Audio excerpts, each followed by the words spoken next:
Flash Info.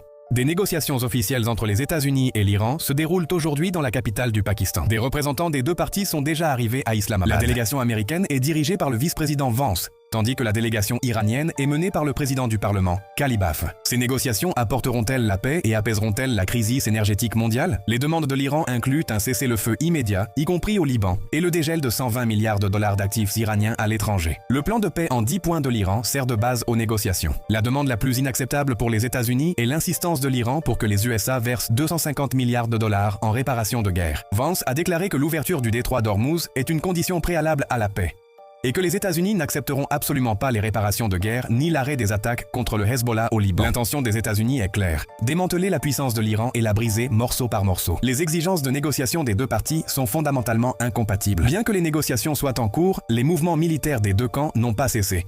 Les États-Unis ont déployé des groupes de bombardiers B-2 et B-52H depuis Guam vers le Moyen-Orient. La 82e division aéroportée et la 31e unité expéditionnaire de marine sont arrivées au Moyen-Orient, et un grand nombre d'avions d'attaque F-15E, F-16C et A-10 ont rallié la base au Qatar.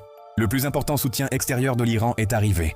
Plusieurs destroyers chinois de 10 000 tonnes ont atteint le golfe d'Oman. De plus, l'Iran a reçu une grande quantité de perchlorate de sodium de ses pays alliés, assez pour réapprovisionner près de 3000 missiles.